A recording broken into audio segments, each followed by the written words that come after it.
जय हिंद दोस्तों, नमस्कार दोस्तों। मैं हूं प्रमोद अरोड़ा और मैं आप सभी का स्वागत करता हूं आपके अपने परिवार रोजगार विद प्रमोद यूट्यूब चैनल में। प्यारे साथियों, आज हमारा 16 नंबर का प्रैक्टिस सेट है। 15 प्रैक्टिस सेट हम लोग कर चुके हैं। आप लोग डिस्क्रिप्शन में लिंक मिलेगा, वहां से देख सकते हैं।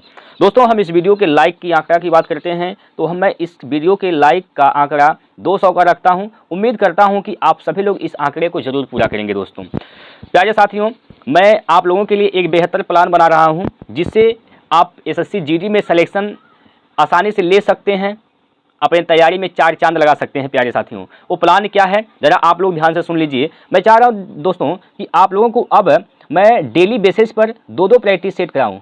कितने प्रैक्टिस सेट? 2-2 प्रैक्टिस सेट कराऊं। और साथ ही साथ दोस्तों, जिन बच्चों का, जिन भाइयों का भी चैप्टर कंप्लीट नहीं हुआ है तो उनके लिए मैं चैप्टर वाइज भी प्रैक्टिस कराने का प्रयास कर रहा हूं। प्लान मैं बना रहा हूं जिससे उनका भी चैप्टर भी कंप्लीट हो जाए, यानी उनका जो सिलेबस है दोस्तों मैथ का, वो कंप्लीट हो जाए और अपने नंबर को इंक्रीज कर सके। प्यारे साथियों, तो ये मेरा प्लान है। अगर आपको ये प्लान अच्छा लग रहा है, आप अगर चाहते हैं कि मैं इस बेसिस पर काम करूं, तो आप लोग कमेंट में वाई लिखिएगा। प्यारे साथियों, अगर आप नहीं चाहते हैं तो आप लोग कमेंट में यन लिखिएगा। प्यारे साथी, बस आप लोगों की मैं राय जानना चाहता हूं, आप लोग क्या चाहते हैं। चलिए दोस्त, स्टार्ट करते हैं। पहला क्वेश्चन आपके सामने दिया ही है और आप लोगों ने पढ़ा भी होगा, समझा भी होगा। प्यारे साथी, आप लोग एक बार इस क्वेश्चन को आराम से पढ़ लीजिए, समझ लीजिए कि इस प्रश्न में क्या बोला जा रहा है और आपको क्या करने हैं। दोस्तों एक बार सभी लोग इसको आराम से ध्यान से पढ़िएगा। सभी प्यारे साथी आराम से ध्यान से पढ़कर इस सवाल को समझिए। कह रहा है यहाँ पर, इस सवाल में कह रहा है कि एक ट्रेन पहले 10 मिनट में 90 किलोमीटर प्रति घंटा और अगले 25 मिनट में 60 किलोमीटर प्रति घंटा और अंतिम 4 मिनट में 15 किलोमीटर प्रति घंटा की गति से चलती है, तो ट्रेन की औसत गति कितनी है। दोस्तों, ट्रेन की औसत गति निकालना है। आप सभी लोग जानते हैं कि औसत गति कैसे निकलती है। औसत जो गति होती है दोस्तों, वह कैसे निकलती है, तो आप लोग अगर नहीं पता है आपको तो लिख लीजिए अपने कॉपी में। औसत गति निकालने का तरीका होता है, औसत गति बराबर कुल दूरी बटे कुल समय। कुल दूरी बटे कुल समय, यह औसत गति निकालने का तरीका होता है। अब आइए यहाँ पर समझते हैं। यहाँ पर कुल दूरी कितना है नहीं पता है तो आप दूरी निकालिए। पहले देखिए, दूरी बराबर क्या होता है, चाल गुना समय। तो यहाँ से दूरी निकालिए। 90 की स्पीड से चल रहा है, चाल है, समय क्या है 10 मिनट है। 10 मिनट है। अब 10 मिनट को बदलना है किसमें आपको, घंटा में, तो 60 से भाग कर देंगे यहाँ पर। ठीक, ये दूरी निकल गया प्लस। अब ये दूरी देखिए, अगले 25 मिनट में 60 किलोमीटर प्रति घंटा की गति से 60 किलोमीटर प्रति घंटा की गति से जाता है कितना, 25 मिनट में। 25 मिनट को घंटा में बदलेंगे, 60 से भाग देंगे। ठीक है, प्लस यहाँ पर आइए, अगले अंतिम 4 मिनट में दोस्तों 15 किलोमीटर प्रति घंटा की गति से चलती है। 15 किलोमीटर प्रति घंटा की गति है उसका, और 4 मिनट में चलती है। मिनट को घंटा में बदलेंगे, 60 से भाग करेंगे यहाँ पर। ठीक है, ये टोटल क्या हो गया दोस्तों, ये टोटल आपका दूरी निकल गया। टोटल समय निकाल दीजिए। टोटल दोस्तों आप समय निकाल दीजिए। तो पहले नंबर आप समय निकालने के लिए क्या करेंगे, यहाँ पर समय क्या है दोस्तों, यहाँ पर देखिए 10 मिनट है, 25 मिनट है और यहाँ पर 4 मिनट है। मिनट को आपको घंटा में बदलना है। मिनट को क्या करना है दोस्तों, घंटा में बदलेंगे। तो 10 मिनट को घंटा में बदलेंगे, 60 से भाग देंगे, प्लस 25 मिनट, 25 को घंटा में बदलेंगे, 60 से भाग देंगे, प्लस 4 मिनट को घंटा में बदलेंगे दोस्तों, 60 से भाग देंगे। यहाँ तक आप लोग काम करेंगे। इसके बाद इसको काट पीट कर सकते हैं। यहाँ पर देखिएगा, इससे कटेगा 0 और 6 से कटेगा 90 के बार में 15 बार में, 15 छक्का 90 होता है, 15 बार में कटेगा। यहाँ पर 60 से 60 कैंसिल, 25 बचेगा। यहाँ से देखिए 15 कम 15, 15 चौको 60, 60 से 60 कैंसिल, यहाँ पर 1 हो जाएगा। ऊपर दूरी कितना हो गया दोस्तों, यहाँ पर देख लीजिए, यहाँ पर 15 प्लस 25 क्या हो गया दोस्तों, 40, 40 प्लस 1 41। तो दूरी टोटल क्या हो गया दोस्तों, 41 हो गया। दूरी क्या हो गया, 41 हो गया दोस्तों, 41 दूरी हो गया। नीचे आइए, नीचे आइए, यहाँ पर देखिए 10/60 है, 25/60 है, 4/60 है। हर दोनों का समान है, 60 है, 60 60। तो अंश को जोड़ लीजिएगा। अंश को जोड़ेंगे तो क्या हो जाएगा, यहाँ पर जोड़िए भैया, कितना हो रहा है, यहाँ पर अंश को जोड़िए तो 5 4 9 यानी 39 हो जाएगा। 39 बट्टे, यहाँ पर क्या होगा दोस्तों, 39 बट्टे 39/60 होगा, ठीक है, 39/60 हो जाएगा। यहाँ पर दोस्तों 41, ये 60 चल जाएगा ऊपर, 41 × 60 हो जाएगा और नीचे क्या हो जाएगा 39, नीचे क्या होगा दोस्तों 39 हो जाएगा। आप इसको 3 से काटिएगा तो 3 से काटेंगे 13 बार में यहाँ पर कैंसिल हो जाएगा, 13 बार में 3 से काटिएगा दोस्तों 20 बार में यहाँ पर ये कैंसिल हो जाएगा। 41 × 82 हो जाएगा, 41 × 82 यानी हम कह सकते हैं 820 बट्टे में कितना 13, 820/13, 13 से भाग दीजिए दोस्तों। 13 से जब आप भाग देंगे तो 13 × 6 = 78, 4 बचेगा, 4 बचेगा दोस्तों हो जाएगा 40, 13 × 3 = 39, 1 40, यानी 63 सही 1/13 किलोमीटर प्रति घंटा इसका गति होगा। और इसका आंसर क्या आ जाएगा दोस्तों, इसका आंसर हो जाएगा ऑप्शन नंबर 3, ऑप्शन नंबर 3 यानी 63 सही 1/13 किलोमीटर प्रति घंटा। उम्मीद करता हूं यह सवाल आपको समझ में आ गया होगा। आइए दोस्त अगले क्वेश्चन पर चलते हैं। अगला प्रश्न आपके सामने यहाँ पर दिया गया है, चलिएगा अगला प्रश्न आपके सामने यहाँ पर दिया गया है प्यारे साथियों। एक बार सभी लोग इस प्रश्न को आराम से पढ़िए। मेंसुरेशन का क्वेश्चन है, बहुत ही लाजवाब इंपॉर्टेंट क्वेश्चन है, तो आप सभी लोग एक बार इसको आराम से ध्यान से पढ़िए। यदि 15 सेंटीमीटर व्यास वाले एक ठोस गोले से 125 समान छोटे छोटे गोले बनाए जाते हैं तो प्रत्येक छोटे गोले का पृष्ठीय क्षेत्रफल क्या होगा दोस्तों। हर एक गोले का पृष्ठीय क्षेत्रफल बताना है आपको। अब आइए यहाँ से समझने का प्रयास करिएगा दोस्तों। एक क्या था, बड़ा गोला था, एक ये दोस्तों बड़ा गोला था। अब इस गोले को पिघलाकर छोटे छोटे गोले बना दिए गए, कितने 125 गोले, समान आकार के छोटे छोटे गोले बनाए गए हैं दोस्तों, 125 बने हैं। तो इसमें क्या चीज़ है जो इसमें कांस्टेंट रहने वाला नहीं बदलता। जब कोई भी एक आकृति पिघलाकर छोटी आकृति में कई बनाते हैं तो उसका आयतन हमेशा निश्चित होता है दोस्तों। तो आयतन को आपको क्या करने हैं, बराबर करने हैं। आयतन क्या होता है, गोले का आयतन क्या होता है 4/3 पाई r क्यूब। ये बड़ा गोला है तो बड़े गोले के लिए हम r को कैपिटल R मान लेते हैं दोस्तों, r का क्यूब बराबर छोटे गोले का, चाहे गोला छोटा हो या बड़ा हो, फार्मूला में नहीं बदलाव होता है। तो 4/3 पाई, छोटा गोला है, छोटे r के लिए हम त्रिज्या को स्मॉल r मान लेते हैं, r का क्यूब। कितने गोले बनाने हैं, 125 गोले बनाने हैं। 125 गोले का जो आयतन होगा बड़े गोले का आयतन के बराबर होगा। यहीं तक आपको काम करने थे दोस्तों। यहाँ से आप त्रिज्या निकालेंगे, देखिए इससे 4/3 पाई कैंसिल हो जाएगा। कैपिटल R का मान क्या है, देखिए यहाँ पर व्यास दिया है दोस्तों 15 सेंटीमीटर। 15 सेंटीमीटर बड़ा गोला था तो उसका त्रिज्या क्या होगा 15/2। 15/2 करिएगा जब, तो इस पर पावर 3 करेंगे तो 15/2 3 बार लिखना पड़ेगा आपको। 15/2 को आपको केवल 3 बार लिखेंगे यहाँ पर। इस प्रकार से आप लिखेंगे 15/2 गुणे 15/2 बराबर, यहाँ पर स्मॉल r का मान आपको निकालना है, यहाँ पर गुना 125 है दोस्तों, 125 है। अब यहाँ से काट पीट मचाइए, 5 से काटिए, 5 × 15, 5 × 15, 5 × 15, ठीक है, यानी 5 5 5 तीनों में है, 3 बार गुना करेंगे, 5 × 25 25 125, 125 यहाँ पर कैंसिल हो जाएगा। ठीक है दोस्तों। r का मान निकालिए, r का मान निकालेंगे तो इधर की संख्या क्या होगी, क्यूब रूट निकल जाएगा। यहाँ पर क्यूब रूट निकालेंगे, 3 ऊपर 3 है, 3 बार 1 3 हो जाएगा, नीचे 2 बार 2 है 3 बार, तो नीचे 1 2 हो जाएगा। यानी r का मान क्या हो गया, r का मान दोस्तों हो गया यहाँ पर 3/2 r का मान निकल गया। तो छोटे गोले का वक्र पृष्ठीय क्षेत्रफल आपसे पूछा गया है। गोले का पृष्ठीय क्षेत्रफल क्या होता है 4 पाई r स्क्वायर, ये होता है गोले का पृष्ठीय क्षेत्रफल दोस्तों। ये गोले का पृष्ठीय क्षेत्रफल होता है। अब इसी मान रखना है 4, पाई का मान पाई नहीं 22/7 नहीं रखना है दोस्तों, क्योंकि देखिए हर ऑप्शन में पाई दिया है, इसका मतलब पाई का मान नहीं रखना है। r का मान क्या है 3/2 का स्क्वायर करेंगे तो क्या हो जाएगा 9/4 हो जाएगा। तो यहाँ पर देखिए 4 से कैंसिल हो जाएगा, यहाँ पर तो हो जाएगा क्या चीज़ 9 पाई। इस प्रश्न का राइट आंसर है दोस्तों 9 पाई सेंटीमीटर स्क्वायर। ऑप्शन नंबर दोस्तों 4 इसका राइट आंसर हो जाएगा। तो उम्मीद करता हूँ आप लोगों को समझ में आया होगा दोस्तों। एक बार सभी प्यारे साथी बताइए, अगर आपको सवाल समझ में आया है तो आप लोग दोस्तों कमेंट में वाई लिख दीजिए, अगर नहीं समझ में आया है तो कमेंट में आप लोग एन लिख दीजिए। सवाल समझ में आया प्यारे साथी तो आप लोग वाई लिखिए, नहीं समझे तो वाई एन लिखिए दोस्तों। चलिए अगले क्वेश्चन पर चलते हैं, आगे बढ़ते हैं दोस्तों। अगला क्वेश्चन भी आपके लिए बहुत ही इंपॉर्टेंट है, बहुत ही लाजवाब, बहुत ही इंपॉर्टेंट, बहुत ही महत्वपूर्ण क्वेश्चन है दोस्तों। एक बार सभी लोग पहले सवाल को पढ़ के समझिए क्या कह रहा है। कहना चाहता है सवाल कि एक विक्रेता 10 रुपये में 15 वस्तु खरीदता है, यानी सीपी क्या है दोस्तों, सीपी इसका क्या है, देखिए इधर हम रुपया लिख रहे हैं 10 रुपया, ये क्या है, ये रुपया है, इधर क्या है आर्टिकल यानी वस्तु है। 10 रुपये में कितनी वस्तु खरीद रहा है दोस्तों, 15 वस्तु खरीद रहा है। 10 रुपये में 15 वस्तु खरीदा, लेकिन जब बेचने की बात आती है तो 10 वस्तुएं 15 रुपये में बेचता है।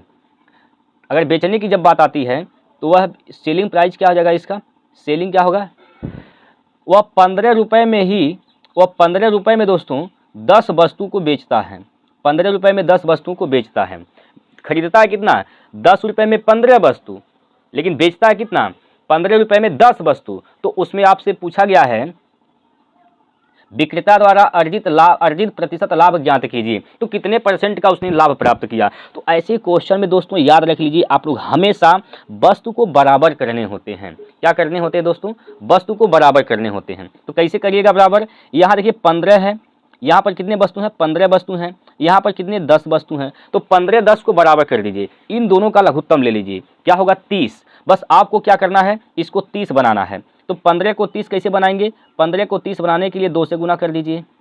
10 को 30 कैसे बनाइए, 10 को 30 बनाने के लिए 3 से गुना कर दीजिए। तो जो गुना आप इसमें किए हैं वही इधर भी करेंगे। तो यहाँ भी आप क्या करिए, 2 से गुना करिए, यहाँ भी, और यहाँ भी 3 से गुना करिए, यहाँ भी क्या करेंगे 3 से गुना करेंगे। अब आइए यहाँ पर, ये 10 दूना कितना हो गया दोस्तों, 20 हो गया। सेलिंग प्राइस कितना हो गया इसका 20। 30 वस्तु को खरीदा कितने रुपए में, 20 रुपये में। 30 वस्तु बेचा कितने में, 15 या 45 रुपये में। 30 वस्तु हो गए दोस्तों, 30 वस्तु को खरीदा कितने में, 20 में, और 30 ही वस्तु को बेचा कितने में, 45 में, सॉरी 45 में, 45 है यहाँ पर, 45 रुपये में बेच दिया। कितने का फायदा कमा लिया, 20 का खरीद के 45 में बेचा, इसका मतलब 25% का दोस्तों फायदा कमा लिया। फायदा किस पे होता है, लाभ किस पे होता है, तो लाभ हमेशा दोस्तों क्रय मूल्य पर होता है। क्रय मूल्य क्या है, 20 से गुना 100, 20 से भाग देंगे, 20 5 100, 25 पंजे 125। तो इसका राइट आंसर दोस्तों 125% होगा, ऑप्शन नंबर 1।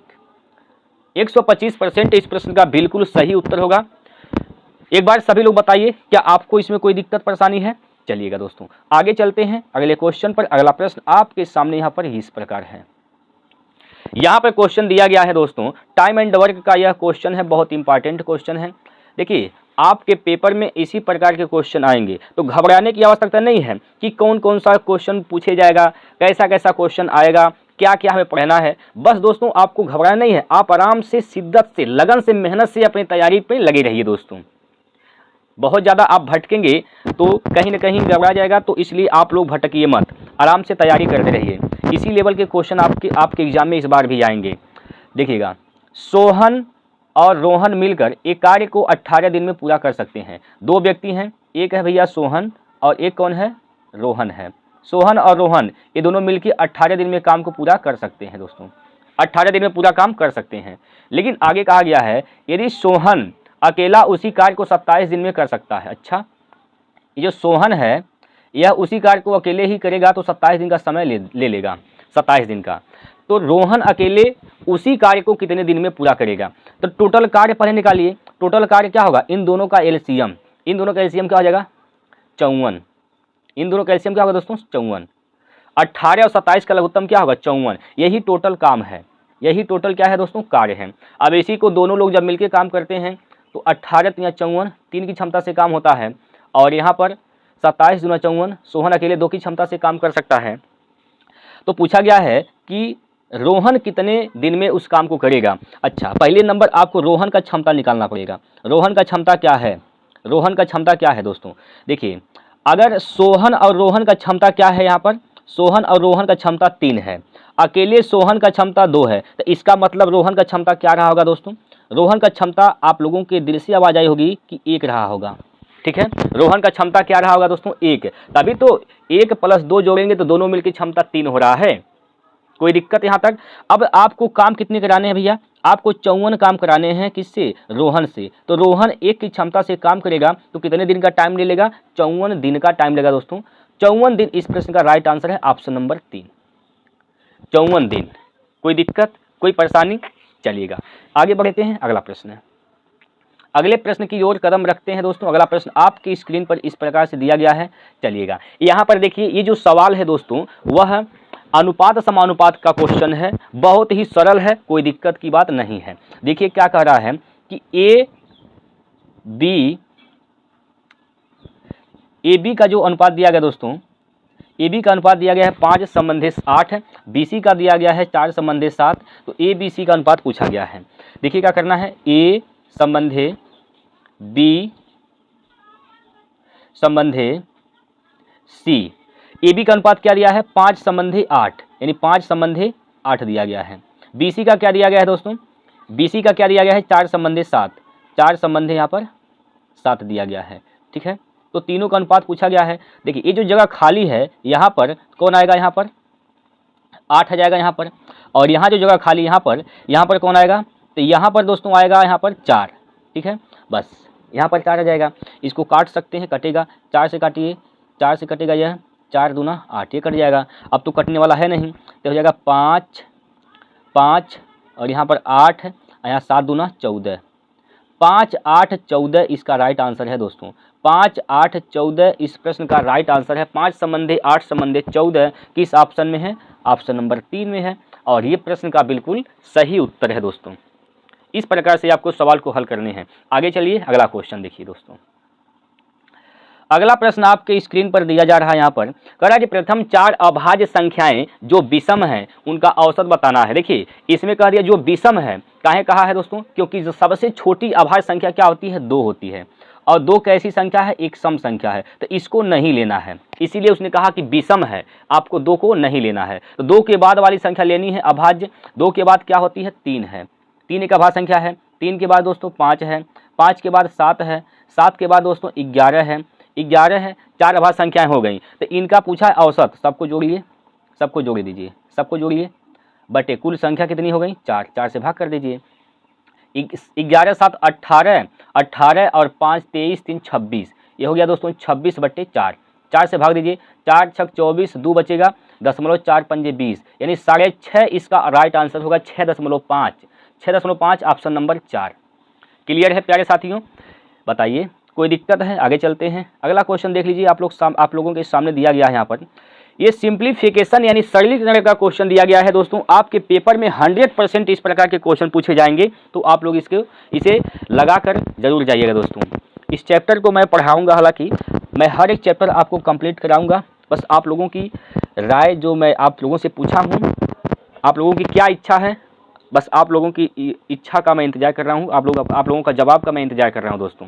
चलिए अब यहाँ पर इस क्वेश्चन में दिया गया है कि आपको इसका मान बताना है दोस्तों। अब इसका मान कैसे बताइएगा, देखिए बोर्डमास का नियम हमने हर सेट में बताया है। बोर्डमास का नियम क्या होता है, सबसे पहले ब्रैकेट, उसके बाद ऑफ, डिवाइड, मल्टीप्लाई, उसके बाद प्लस, उसके बाद माइनस करते हैं। सबसे पहले आप छोटे कोष्ठक को हल करिएगा यहाँ पर, तो यहाँ पहले आप इसको हल करिए, यहाँ तक हल करिए। यहाँ तक जब हल करिएगा दोस्तों, तो 9 में से 8 गया, प्लस का 1, और 56 + 1 57, यहाँ तक क्या हो जाएगा, 57 हो जाएगा। 57 यहाँ तक हो गया। इसके बाद मझले कोष्ठक को हल करिए, यानी यहाँ तक क्या हो जाएगा, ये 57 का प्लस हो गया, अब प्लस का 42, तो 42 + 57 जोड़िए, 7 2 9 और 5 4 9, 99 हो जाएगा। 99 हो जाएगा दोस्तों। अब 99 यहाँ पर क्या है, 1/9 है, 1/9 है, तो 9 से भाग जब दीजिएगा, 9 से जब भाग करेंगे तो 11 बार में यहाँ पर कैंसिल हो जाएगा, यानी यहाँ तक का क्या हो गया आंसर, यहाँ तक क्या हो गया 11। अब प्लस का यहाँ पर क्या है 108 है, तो 108 को इसमें जोड़ेंगे भी, 108 जोड़िएगा तो हो जाएगा दोस्तों 119, 119 हो गया। और माइनस का इधर क्या है 197 है दोस्तों, तो घटा दीजिए। 17 में से दोस्तों 9 गया तो 8 बचेगा, 8 बचेगा यहाँ पर, और 8 में से 1 गया तो दोस्तों 7 बचेगा, यानी 78 इसका राइट आंसर होगा दोस्तों। 78 ऑप्शन नंबर 1 है, ठीक है। 78 इस प्रश्न का राइट आंसर है, ऑप्शन नंबर 1। चलिए भैया अगले प्रश्न पर चलते हैं। अगला क्वेश्चन आपके सामने लिया जा रहा है, बताइए इसका राइट आंसर क्या होगा दोस्तों, बताइए दोस्तों। इस प्रश्न का बिल्कुल सही उत्तर क्या होगा, ये भी टाइम एंड वर्क का ही सवाल है, लेकिन इसमें जानते हैं क्या डिफरेंट है, इसमें अलग क्या है, ये एकांतर वाले क्वेश्चन है दोस्तों, थोड़ा सा उससे अलग है जो अभी इसके पहले हमने क्वेश्चन कराया है। अब इस सवाल को आप कैसे हल करिएगा, पहले नंबर पढ़िए क्या कह रहा है कि ए बी और सी किसी कार्य को क्रमशः 8 4 16 दिन में कर सकते हैं दोस्तों। चलिए ए और बी सी हैं, ए है, बी है और सी है। ए काम कर सकता है दोस्तों 8 दिन में, बी काम कर सकता है दोस्तों 4 दिन में और सी काम कर सकता है 16 दिन में। इनका पहले निकालिए लघुत्तम। लघुत्तम क्या होगा? लघुत्तम जो आएगा वही कुल कार्य होगा। लघुत्तम है दोस्तों 16। लघुत्तम क्या है दोस्तों? 16। अब क्षमता निकालिए, 8 से भाग दीजिए 16 में तो 8 दूना 16। ए की क्षमता क्या है? 2। 4 से भाग दीजिए, 4 चौको 16, यानी बी की क्षमता क्या है दोस्तों? 4। बी की क्षमता 4 और 16 कम 16, सी की क्षमता क्या हो गई? 1 हो गई। अब क्वेश्चन में आगे पढ़िए, क्वेश्चन में आगे पढ़िए। ए को पूरे कार्य को पूरा करने में कितने दिन लगेंगे? अगर ए अकेले काम कर रहा है, ए अगर पूरा काम कर रहा है तो कितना दिन लगेगा? लेकिन कुछ कंडीशन है, यदि बी और सी दोनों हर दूसरे दिन ए की सहायता करते हैं। हर दूसरे दिन सहायता कौन करते हैं? बी और सी। अब यहाँ पर समझिए, आइए दोस्तों, अब यहीं से सवाल का जो मेन मतलब है उस बात को समझ लीजिए। हमें काम कितने कराने हैं दोस्तों? 16 काम कराने हैं। हमारे पास काम कितना है? 16 काम है, 16 काम को कराने हैं। लेकिन ये जो है काम शुरू करता है, पहला दिन काम किया, दूसरा दिन उसका साथ देने के लिए बी और सी मिल जाते हैं। देखिए, पहला दिन काम किया, फर्स्ट डे, पहला दिन, जब पहला दिन काम कर रहा है ए, तो पहला दिन काम करेगा कितना हुआ? 2 काम। अगले दूसरा दिन जो आया, यानी अगले दिन क्या हुआ? अगले दिन ए का साथ देने के लिए बी और सी आ गए, तो अगले दिन कितना काम होगा? अब बी और सी भी मिल जाएंगे, ये बी और सी भी मिलेंगे, बी और सी मिलेंगे, ए का साथ देंगे, यानी 5 की क्षमता से ये लोग और काम करेंगे। 5 दूनी 7, यानी अब ये कितने काम करेंगे अगले दिन? अगले दिन दोस्तों ये 7 काम करेंगे, 7 काम करेंगे। अब यहाँ से समझने का प्रयास करिए, यहाँ से 2 दिन तो हो गया, यहाँ पर कितना हो गया? 1 1 2, 2 दिन तो काम हुआ, लेकिन 2 दिन में कितना काम हुआ? 7 2 9 काम हुआ। 2 दिन में कितना काम हुआ दोस्तों? 7 2 9 काम हुआ। अब क्या होगा? अगले दिन फिर ए आएगा, ए अगले एक दिन ए काम करेगा कितना? अगले दिन ए काम करेगा 2 काम एक दिन में, ठीक है। कितना हो गया दोस्तों? ये 3 दिन का टाइम हो गया, 3 दिन हो गया। 3 दिन में कितना काम हो गया? 9 2 11 काम हो गया। हमें काम कितने कराने हैं? 16।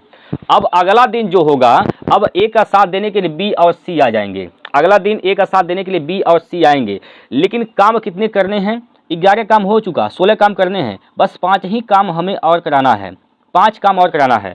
तो 5 काम और कराएंगे दोस्तों, लेकिन ये जब तीनों लोग मिलकर काम करेंगे तो इनका क्षमता कितना हो जाएगा काम करने का? 7। तो 5/7 की क्षमता से काम होगा, 5/7 यहाँ पर आ जाएगा। काम कितने कराने हैं? 5 काम कराने हैं, लेकिन इन लोग जब आएंगे तो कितने काम करेंगे? 7 काम करेंगे ना, 7 में से 5 ही काम करेंगे, तो 5/7 यहाँ पर हो जाएगा। तो यहाँ जोड़ेंगे, वही काम आप यहाँ भी कर दीजिए, 5/7, 5/7, ठीक है। तो कितना दिन हो जाएगा यहाँ पर?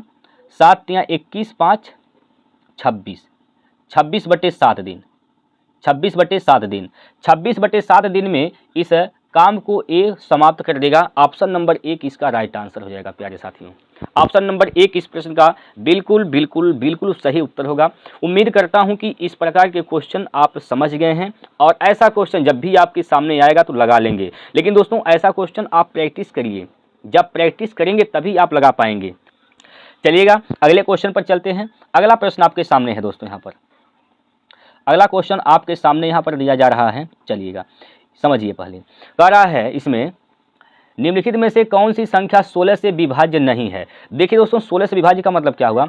अंतिम 16 में क्या है? 4 गुना 4 है, 4 गुना 4 है, यानी अंतिम के 2 अंक अगर 4 से कट गया तो वह संख्या 16 से भी कटेगी। अंतिम के 2 अंक अगर 4 से कट गया तो इसका मतलब 16 से कटेगी।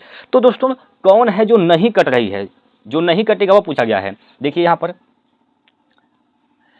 26 4 के पहाड़ में नहीं आता है, यही इसका राइट आंसर हो जाएगा, यही 16 से नहीं कटेगा। बाकी आप इसको चेक कर लीजिए। देखिए 76 19 चौक 76, ठीक है, ये कट जाएगा।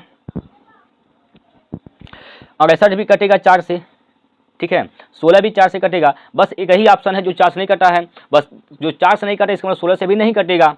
तो पूछा है कौन 16 से नहीं विभाज्य है? ऑप्शन नंबर 1 नहीं विभाज्य है। चलिए आगे चलते हैं अगले क्वेश्चन पर। अगला प्रश्न देखिए भैया, आपके सामने यहाँ पर अगला प्रश्न दिया गया है। चलिए समझिए, पहले सवाल को एक बार सभी लोग पढ़िए, समझिए क्या कह रहा है। इसमें कहा गया है कि 2 उम्मीदवारों के बीच एक चुनाव में एक उम्मीदवार को कुल वैध मतों के 48% मत प्राप्त हुए, 18% मत अवैध थे। यदि मतों की कुल संख्या 17,500 थी तो दूसरे उम्मीदवार को प्राप्त वैध मतों की संख्या बताइए। चलिएगा, टोटल कितने मत थे दोस्तों? 17,500। टोटल मत कितने हैं? 17,500 हैं, जिनमें से 18% तो अवैध हैं। तो वैध कितने हैं दोस्तों? 82%। 82/100, 82 दोस्तों यहाँ पर क्या हो जाएगा? 100 हो जाएगा। क्लियर है? 82/100 हो जाएगा। लेकिन एक उम्मीदवार को 48% मिले हैं। अभी जो वोट है ना दोस्तों, ये जो वोट है यह अपने आप में 100% है। क्या है? अपने आप में दोस्तों यह 100% है। एक आदमी को 48% वोट मिले हैं तो दूसरे को कितने मिले होंगे? 52%। 52% मिले होंगे, तो यही पूछा गया है। ठीक, 52% का मान निकाल देना है। चलिएगा, आप इसको काट पीट मचा लीजिए। यहाँ से 2 जीरो कैंसिल हो जाएगा यहाँ पर। ठीक है भाई, अब आप इसको हल करेंगे ना कहीं समय लग जाएगा। तो समय बचाने का तरीका क्या होता है? देखिए, आप डिजिटल सम लगा लीजिए। डिजिटल सम लगाइएगा जब दोस्तों, डिजिटल सम लगाइएगा तो क्या होगा? देखिए यहाँ पर 7 1 8 5 13, 13 का मतलब यहाँ पर हो जाएगा 4, और 8 2 10, यानी यहाँ पर हो जाएगा दोस्तों 1, और यहाँ पर 5 2 7, 7 चौक 28, 28 से कम 28, 28 का मतलब क्या हो जाएगा? 28 का डिजिटल सम दोस्तों 1 हो जाएगा। ठीक है, क्योंकि 8 2 10, 10 का डिजिटल सम 1 हो जाएगा। यानी ऑप्शन वही सही है जिसका डिजिटल सम 1 है। डिजिटल सम 1 है तो कौन सा है ऑप्शन? देखिए 7 2 9, जहाँ जहाँ 9 बनता है खत्म करते हैं। 5 1 6, यानी इसका डिजिटल सम तो 6 है, ये तो नहीं सही है। यहाँ पर आइए, 5 4 9, 3 1 4, इसका डिजिटल सम तो 4 है, आना चाहिए कितना? 1, ये भी नहीं सही है। यहाँ पर आइए, 7 2 9 और 6 4 10, 10 का मतलब 1, इसका डिजिटल सम क्या हो गया? 1 आ गया, और यही इसका राइट आंसर हो जाएगा ऑप्शन नंबर 3। इसका भी चेक कर लीजिए, 8 7 15 5 20, 20 का मतलब 2, ये भी नहीं सही होगा। बस एक ही ऑप्शन है सी नंबर तीसरा, एक डिजिटल सम आ रहा है, वही इसका राइट आंसर हो जाएगा। इस प्रकार से आप लोग दिमाग लगा सकते हैं दोस्तों, कैलकुलेशन नहीं करना है आपको, दिमाग स्मार्ट तरीके से आपको हल करने हैं। अगले क्वेश्चन पर चलते हैं। अगला क्वेश्चन देखिएगा, अगला क्वेश्चन पर चलते हैं भैया। अगला क्वेश्चन आपकी स्क्रीन पर यहाँ दिया जा रहा है। 1,50,000 रुपये का ऋण वार्षिक रूप से संयोजित 10% प्रति वर्ष की चक्रवृद्धि ब्याज दर पर 2 वर्षों के लिए दिया जाता है। इसका भुगतान समान वार्षिक किस्तों में किया जाना है और किस्त का भुगतान प्रत्येक वर्ष के अंत में किया जाना है। समान वार्षिक किस्त का मान है, जो किस्त है दोस्तों समान है, तो कितना किस्त लग रहा है हर साल वो बताना है आपको। और क्या है कि 0.2 स्थानों तक की पूर्णांकित कीजिए, यानी 0.2 स्थान तक आपको बताने हैं। आइए समझते हैं। 10% का मान क्या होता है दोस्तों? 1/10। 10% का मतलब क्या होता है दोस्तों? 1/10 होता है। यानी कीमत क्या था? कीमत और किस्त। देखिए, कीमत था दोस्तों 10, कीमत क्या था? 10, किस्त लग रहा है एक ज़्यादा यानी 11 के बार 2 बार, तो 10 का स्क्वायर 100 हो जाएगा। यहाँ पर 100, 11 का स्क्वायर 121 हो जाएगा दोस्तों। 11 का स्क्वायर क्या हो जाएगा? यहाँ पर 121, ठीक है, 121 हो जाएगा। अब आइए समझिए, यहाँ पर कहा है दोस्तों कि जो किस्त है समान है। यहाँ पर किस्त 21 है, यहाँ पर 11, समान नहीं है, तो आप इसको समान बनाइए, 11 से गुना करिए। 11 से यहाँ गुना किए तो 11 से यहाँ भी गुना करेंगे, तो यहाँ जब 11 होगा तो 110 हो जाएगा। यहाँ पर 110 हो जाएगा। ठीक है दोस्तों, 110 यहाँ पर हो जाएगा। क्लियर है? क्लियर है दोस्तों? देखिए टोटल कितना धन हो गया यहाँ पर, मूलधन कितना हो गया, यहाँ पर कितना पैसा लिया गया है? 110 प्लस 100 यानी कितना हो जाएगा? 210। 210 हो गया। और हर एक किस्त कितना है? हर एक किस्त कितना है? 121 है। 210 का मान दिया गया है दोस्तों, 210 का मान कितना दिया गया है? 1,50,000। 1,50,000। इसको 0 से 0 काट सकते हैं, यानी हमें किसका मान निकालना है? 121 का मान निकालना है। तो 121 का मान निकाल दीजिए। 121 का मान निकालेंगे तो क्या हो जाएगा? यहाँ पर 15,000 हो जाएगा बटे 21 गुना 121। इसको काटिए दोस्तों, इसको काटिए, 3 से काटिए, 3 7 21, 3 से काटिए, 3 5 15, 7 से काटिए, 7 1 कम 7, 7 1 में 7, इस 7 से दोस्तों नहीं कटेगा, 7 से दोस्तों नहीं कटेगा। तो आप क्या करिए ना, यहाँ पर 121 का गुना करिए, 121 गुना करिए 5 में, तो कितना होगा यहाँ पर देखिएगा, 5 1 5, 5 1 में 5 और 5 दूना 10 की 0 हासिल का 1 है, 5 1 5 1 6, 605 के बाद 3 0, 605 के बाद कितना 0, 3 0 हो जाएगा। ठीक है, अब 7 से भाग दे दीजिए, इसमें 7 से भाग दीजिए, 7 से भाग दीजिए कितना बार में जाएगा, 7 8 56, 7 8 56, 4 60 हो जाएगा 45, 45। उसके बाद देखिए दोस्तों 45 में भाग करना है 7 से, तो 7 से भाग करिए, 7 6 42, 7 6 42, 42 3 45। यानी देखिए ऑप्शन को भी ध्यान में रखते रहिए। 86 आएगा शुरुआत में, 86 यहाँ पर 86 है, इसमें 84 है, इसमें 80, इसमें 82 है, तो आगे हल नहीं करेंगे ना, तब पर भी इसका आंसर सही है। 86 मिल गया ना, तो यही इसका राइट आंसर है, ऑप्शन नंबर 1। ऑप्शन नंबर 1 इस प्रश्न का राइट आंसर है दोस्तों। कोई जरूरी नहीं कि आप लोग सवाल को एकदम हल करिए शुरू से लेकर अंत तक, नहीं, जहां मिला वहीं खत्म, वही उसका उत्तर है। क्लियर, ऑप्शन नंबर 1 इसका राइट आंसर हो जाएगा। इस प्रकार से किस्त वाले सवाल लगते हैं प्यारे साथियों। चलिएगा आगे चलते हैं अगला क्वेश्चन पर। अगला क्वेश्चन यहाँ पर दिया गया है भैया, अगला क्वेश्चन क्या दिया गया है, कह रहा है कि एक वस्तु के अंकित मूल्य पर 20% की छूट देने के बाद एक व्यापारी को 12% का लाभ होता है, उसका लाभ प्रतिशत ज्ञात कीजिए यदि वस्तु बिना किसी छूट के अंकित मूल्य पर बेची जाती है तब। आइए समझते हैं, आप निकालिए यहाँ पर अंकित मूल्य, विक्रय मूल्य, सीपी क्रय मूल्य। देखिएगा 20% छूट, छूट हमेशा अंकित मूल्य पर होता है। 20% का मतलब 1/5 होता है दोस्तों, 20% का मतलब 1/5। अंकित मूल्य दोस्तों 5 था, तो इसको बिका कितने में, 1 की छूट पर यानी 4 में बेचा गया है। लाभ कितना होता है 12% का, यानी उसका 12% मतलब क्रय मूल्य था 100, तो कितना बिक गया 112 में बिक गया, 112 में बिक गया। चलिएगा अब ये जो जगह खाली है दोस्तों यहाँ पर कौन भरेगा, तो यहाँ पर आ जाएगा यहाँ पर 4, और ये जो जगह खाली है यहाँ पर कौन आएगा, तो यहाँ पर आएगा दोस्तों 112, 112। इसको काट के छोटा कर सकते हैं, काट के छोटा कर सकते हैं, काटिए 4 से काटिए, 4 दूनी 8, 4 8 32, 4 4 से कैंसिल, अभी भी कटेगा 4 से, 4 7 28, 4 से काटिए 28 बार में कटेगा, 4 से काटिए 25 बार में कटेगा, 7 पंजे 35 हो जाएगा यहाँ पर, 35 संबंधे 28 संबंधे 25। कहने का मतलब क्या हुआ दोस्तों, एमपी कितना 35, विक्रय मूल्य कितना 28, सीपी कितना 25। आपसे कहा है कि जब इसको बेचा जा रहा है तो क्रय मूल्य, इसको अंकित मूल्य पर ही बेचा जा रहा है। जितना मान के चलिए एक व्यक्ति ने एक सामान खरीद के लाया जिसका कीमत क्या था 25 रुपये, उसने कहा कि नहीं इस सामान को हम अपने हिसाब से बेचेंगे, तो उसने उस वस्तु का कीमत क्या रख दिया 35 रुपये।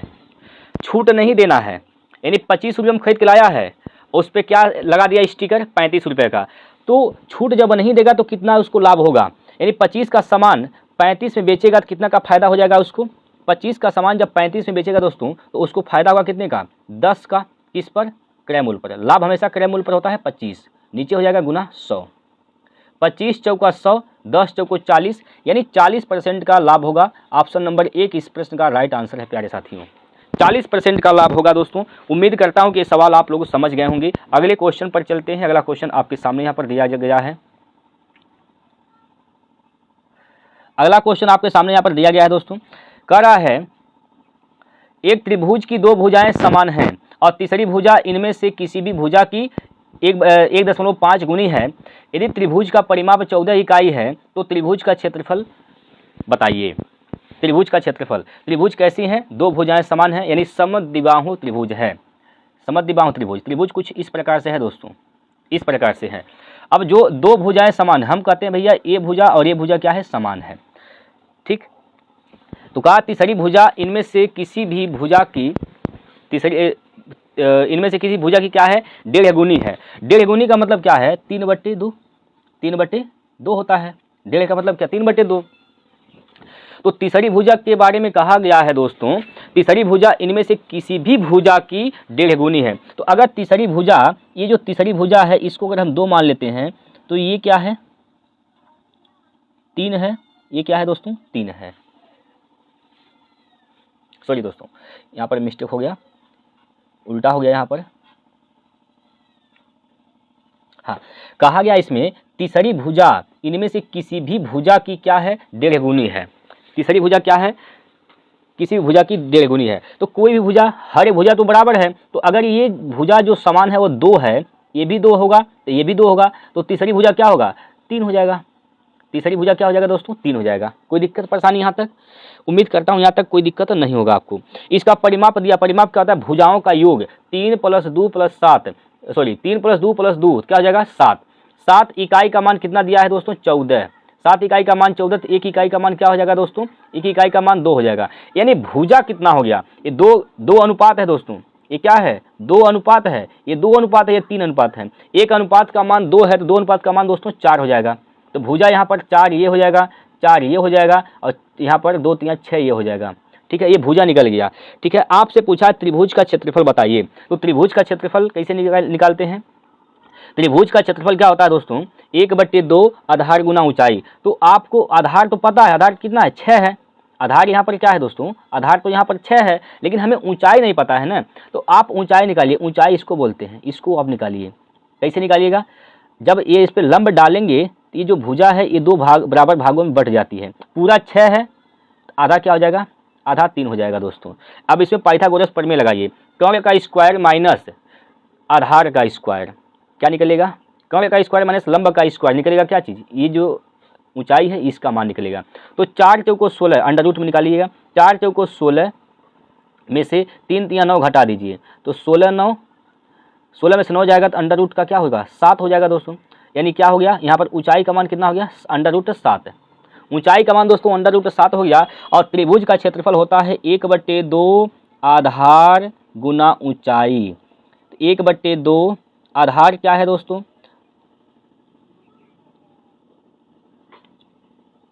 1/2 आधार क्या है, आधार तो पूरा लेना 6 इंटू ऊंचाई क्या है अंडर रूट 7। इसको काटिए, 2 से काटिए, 2 3 6 हो जाएगा दोस्तों, 2 3 6 यानी 3 करणी में 7 इसका उत्तर हो जाएगा। 3 करणी में 7 सेंटीमीटर स्क्वायर। प्यारे साथियों, उम्मीद है कि आप लोगों को समझ में आया होगा। 3 करणी में 7 यानी ऑप्शन नंबर 2, ऑप्शन नंबर 2 इसका राइट आंसर हो जाएगा। 3 करणी में 7 समझ में आ गया होगा दोस्तों। आगे बढ़ा जाए, आगे चला जाए दोस्तों, आगे चलते हैं। 14 नंबर क्वेश्चन आपके सामने लिया जा रहा है। 14 नंबर क्वेश्चन आपके सामने लिया जा रहा है दोस्तों। एक बार सभी लोग इस सवाल को पढ़ने का प्रयास करिए, समझने का प्रयास करिए दोस्तों। बहुत ही इंपॉर्टेंट लाजवाब क्वेश्चन है दोस्तों यह।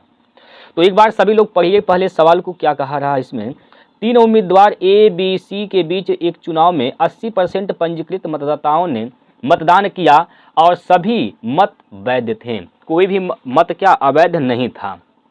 उम्मीदवार B को A से 50% कम मत प्राप्त हुए और B को C द्वारा प्राप्त मतों की संख्या के बीच का अंतर 10,000 था। यदि B को C से 10% अधिक मत मिले तो मतदान सूची में पंजीकृत मतदाताओं की संख्या कितनी थी दोस्तों, बात समझिएगा। पंजीकृत मतदाताओं की संख्या कितनी थी, तो जो पंजीकृत मतदाता हैं दोस्तों वो तो 100% होंगे, तो हमें 100% का मान निकालना है। हमें कितने परसेंट का मान निकालना है 100%।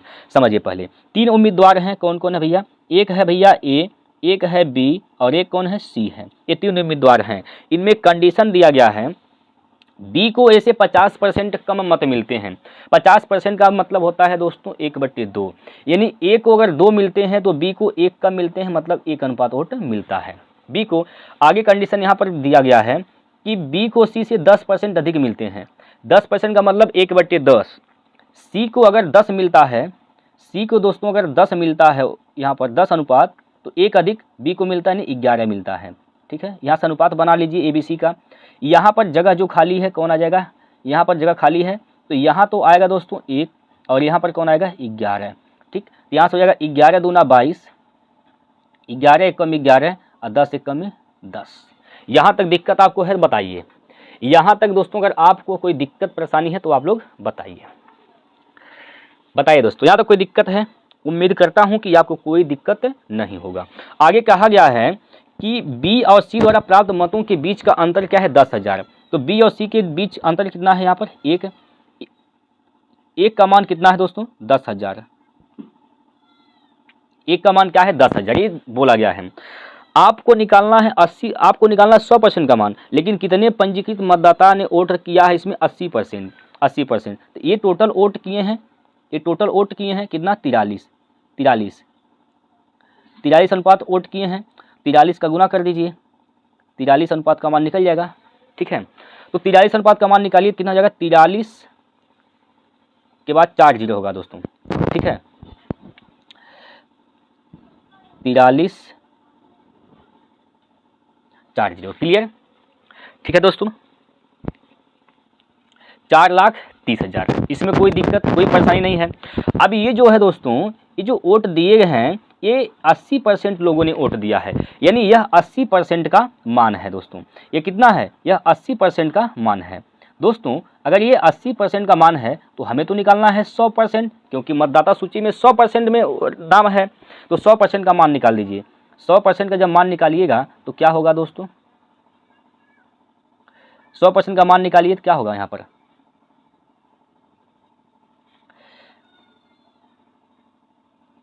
4,30,000 बटे 80 गुना 100,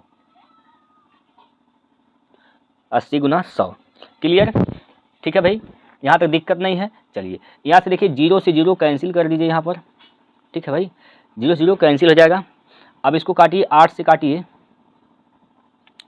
8 ये 3 है, तो 8 पच्चे 40 हो जाएगा, बचेगा 3, हो जाएगा 30, और 8 3 24, 6 बचेगा, जगह 60, 8 7 56, यहाँ पर 4 हो जाएगा, 8 पच्चे 40, खत्म, 1 जीरो यहाँ पर और 1 जीरो यहाँ पर, 2 जीरो यहाँ पर आ जाएगा, यानी 53 75 00, 53 75 दोस्तों 00 किस में है, ऑप्शन नंबर 4 में है दोस्तों।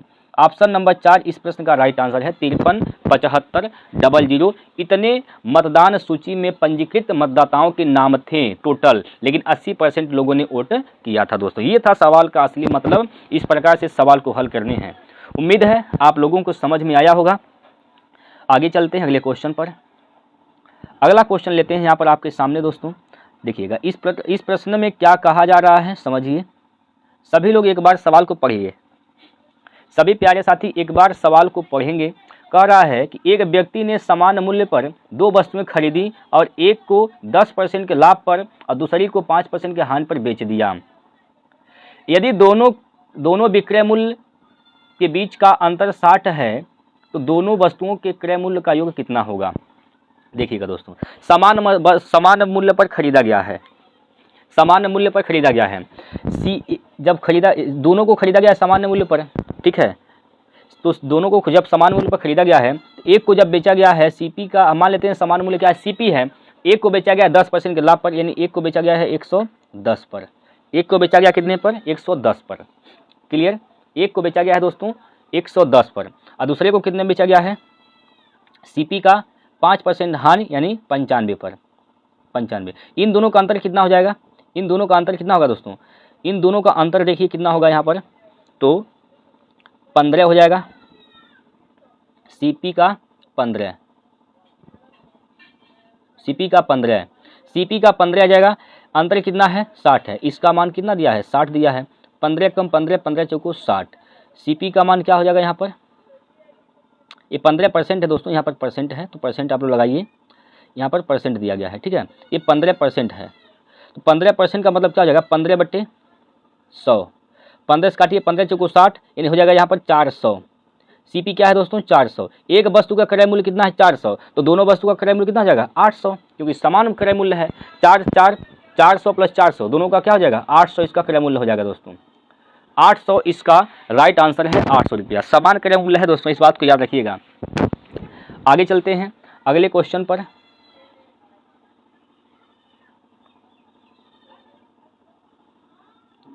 देखिएगा यहाँ पर 550 मीटर और 650 मीटर की लंबाई वाली दो ट्रेनें क्रमशः 68 किलोमीटर प्रति घंटा और 40 किलोमीटर प्रति घंटा की गति से विपरीत दिशाओं में एक दूसरे को समानांतर चल रही हैं, वे एक दूसरे को कितने समय में यानी सेकंड में पार करेंगी। सेकंड में पूछा गया है ना दोस्तों, तो देखिएगा समय निकालना है, दूरी बटे चाल, दूरी कितना हो जाएगा, दो ट्रेनें की लंबाई दी गई है दोस्तों, तो ट्रेन दूरी टोटल दूरी कैसे निकालते हैं, दोनों ट्रेनों की जो लंबाई है जुट जाती है, तो जो जोड़ेंगे 550 और 650 तो हो जाएगा 1200, कितना होगा दोस्तों 1200, यहाँ पर हो जाएगा 1200 बटे, जब विपरीत चलती हैं, जब दो ट्रेनें विपरीत दिशा में चलती हैं तो उनका चाल भी जुटता है, 1200 बटे 68 प्लस 40 108 हो जाएगा, 108, ठीक है। ये 108 देखिए जो दूरी दिया गया मीटर में, लेकिन चाल है किलोमीटर प्रति घंटा में, तो किलोमीटर प्रति घंटा को आप मीटर प्रति सेकंड में बदलिए, तो 5/18 से गुना कर दीजिए, इसमें 5/18 से क्या करिए गुना कर दीजिए, 18 छक्का 108, 18 छक्का 108, 6 से काटेंगे दोस्तों, 6 दूनी 12, 200 बार में कटेगा, 5 से काटिएगा, 5 चौको 20, 40 सेकंड, 40 सेकंड में एक दूसरे को पार करेंगी, ऑप्शन नंबर 1 इसका राइट है। 40 सेकंड में दोस्तों दोनों ट्रेनें एक दूसरे को पार करेंगी, ऑप्शन नंबर 1। आगे चलिए, अगला क्वेश्चन आपके सामने है, इस प्रकार से दिया गया है दोस्तों, बिना ठहराव एक ट्रेन 75 किलोमीटर प्रति घंटा की औसत गति से एक निश्चित दूरी तय करती है और ठहराव के साथ 65 किलोमीटर प्रति घंटा की औसत गति से समान दूरी तय करती है, ट्रेन प्रति घंटे कितने मिनट रुकती है, प्रति मिनट कितना घंटा रुकती है निकालने के लिए क्या करिए, सबसे बड़ा जो चाल है उसमें से छोटे चाल को घटाइए, अब बड़े चाल से भाग करिए, गुना 100 करिए। देखिएगा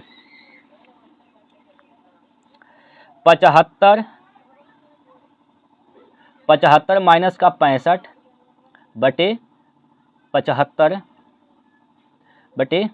75 और गुणे 60, बस यही आपको करना है। जब भी कोई चीज़ चलता है रुक रुक कर तो ये कंडीशन लगाने हैं आपको, बड़े चाल में से छोटे चाल को घटाइए, बड़े चाल से भाग करिए, 60 से गुना कर दीजिए दोस्तों, ठीक है। 60 से गुना करिए क्योंकि मिनट में बदलना है, मिनट में आ जाएगा यहाँ पर 60 से गुना करेंगे तो, क्योंकि वैसे घंटा में आएगा, ठीक है। अब इसको हल करिए, 15 एकम 15, यहाँ पर 15 चौको 60, 15 पाँचे 75, इसको घटाइए, यहाँ पर क्या हो जाएगा दोस्त, यहाँ पर घटाइएगा 75 में से 65 तो 10 हो जाएगा ना, 10/5 गुना 4 होगा, 5 से काटिए, 5 दूना 10, 4 दूना 8, यानी 8 मिनट वह प्रति घंटे 8 मिनट रुकती है, ऑप्शन नंबर 4 इसका राइट आंसर है दोस्तों। आगे चलते हैं अगले क्वेश्चन पर। अगला प्रश्न देखिए, अगला क्वेश्चन क्या कहा जा रहा है, जब समान संख्या को 7, 9, 11, 15 में से प्रत्येक में से घटाया जाता है तो परिणामी संख्याएं अनुसमानुपाती होती हैं, तो घटाई गई संख्या बताइए दोस्तों, कौन सी संख्या घटाई गई है। देखिएगा 7/9 है, जो देखिए परिणामी संख्या क्या है, समानुपाती हो रही हैं, तो यहाँ से हम कह सकते हैं कि 7/9 बराबर 11/15 होगा दोस्तों। अब इनमें ऑप्शन में से कौन सा ऐसा मान घटा दिया जाए कि दोनों आपस में क्या हो जाए, बराबर हो जाए। अब देखिए अगर आप 3 को लेते हैं दोस्तों, 3 लीजिए, 3 अगर इसमें से घटाइएगा, अगर आप 3 घटाइए इसमें से, 3 घटाइए इसमें से, 3 घटाइए इसमें से और 3 घटाइए इसमें से, 3 घटाइए तो हो जाएगा 4/6 बराबर 11 में से 3 गया तो क्या हो जाएगा दोस्तों, 11 में से 3 गया तो 8 हो जाएगा, 8/15 में से 3 गया दोस्तों 12 हो जाएगा। इसको काट सकते हैं, 2 से काटिए, 2 दूना 4, 2 3 6, यानी 2/3 यहाँ पर हो गया, 4 से काटिए, 4 दूनी 8, 4 3 12, 2/3 यहाँ भी हो गया, तो दोनों संख्या क्या हो गई, आपस में बराबर हो गए, समानुपात में हो गए दोस्तों। तो क्या घटाने पर आया है, 3, तो 3 इसका राइट आंसर है दोस्तों, 3 ऑप्शन नंबर 4। क्लियर, इस प्रकार से सवाल को हल करने हैं। आइए अगले क्वेश्चन पर चलते हैं। अगला क्वेश्चन आपके स्क्रीन पर इस प्रकार दिया गया है दोस्तों। अगला क्वेश्चन आपके सामने यहाँ पर दिया गया है, कहा गया है कि लारा ने एक बैंक में 8,000 रुपये जमा किए, जो उसे अर्धवार्षिक रूप से संयोजित 10% प्रति वर्ष की दर से चक्रवृद्धि ब्याज का भुगतान करता है। 18 महीने बाद उसे कितनी धनराशि प्राप्त होगी दोस्तों। 18 महीना में क्या छमाही होगा, 3 छमाही होगा। 18 महीने में कितने छमाही, 3 छमाही, और 10% वार्षिक है, छमाही में जब ब्याज लगेगा तो आधा हो जाएगा, यानी कितना, 5%। 5% का मान क्या होता है दोस्तों, 5% का मान कितना होता है, आप सभी लोग जानते हैं 1/20 होता है। 5% का मान कितना होता है, 1/20 होता है, यानी 20 था, कितना हो गया, 21 हो गया। कितनी बार, 18 महीना तो 3 छमाही होगा, तो 3 साइकिल बनेगा यहाँ पर, तो 20 21 20 21 3 बार। इसका क्यूब क्या होता है, 8000 ए 9261, 9261। 8000 का मान 8000 दिया है, 8000 का मान 8000 दिया है, यानी क्या गुना है, 1 गुना है भाई। 8000 का मान कितना है, 8000 है, 1 गुना है, तो ये भी हो जाएगा 1 गुना, 1 गुना करेंगे तो 9261 हो जाएगा। तो 9261 इसका राइट आंसर होगा ऑप्शन नंबर 4, ऑप्शन नंबर 4 9261। कोई दिक्कत परेशानी? चलिए दोस्तों, चक्रवृद्धि ब्याज का सवाल था। आगे चलते हैं अगले क्वेश्चन पर। और 19 क्वेश्चन हो चुका है दोस्तों। अब हम लोग आ गए हैं लास्ट क्वेश्चन पर, 20वें नंबर के क्वेश्चन पर दोस्तों। 20वां नंबर क्वेश्चन आपकी स्क्रीन पर दिया जा रहा है। यहाँ पर कहा गया है कि यक्स एक वस्तु पर 12% और 8% की 2 क्रमिक छूट दे रहा था, जबकि वाई समान वस्तु पर 20% की सीधी छूट दे रहा था। यक्स और वाई द्वारा दी गई कुल छूट के बीच का अंतर कितना है? एक आदमी यक्स है जो अपनी वस्तु पर 12% और 8% का 2 छूट दे रहा है, क्रमिक छूट है। तो इसका आप निकालिए समतुल्य छूट कितना होगा। तो इसमें सक्सेसिव मेथड लगा दीजिए। 12 छूट है तो माइनस का 12 माइनस का 8 और माइनस माइनस प्लस हो जाएगा यहाँ पर 12 गुना 8/100। यहाँ से क्या हो जाएगा प्यारे साथियों, यहाँ से होगा माइनस का 20 प्लस 12/96.96।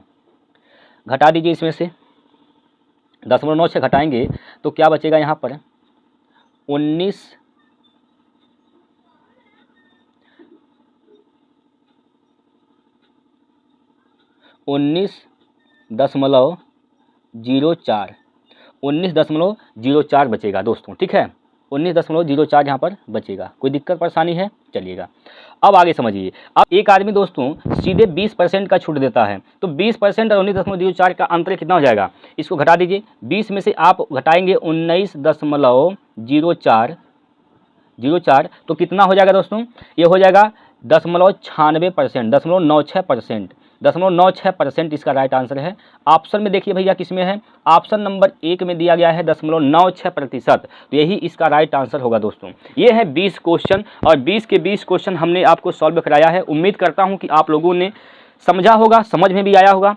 तो दोस्तों अगर वीडियो अच्छा लगा है तो एक बार लाइक कर दीजिए, चैनल को सब्सक्राइब करके हमारे साथ जुड़िए दोस्तों, और अधिक से अधिक लोगों तक, दोस्तों तक इस वीडियो को शेयर करिए। आज के लिए दोस्तों इतना है, फिर कल मिलते हैं अगले वीडियो में। तब तक के लिए जय हिंद, जय भारत। आप सभी प्यारे साथी अपना ध्यान दीजिएगा।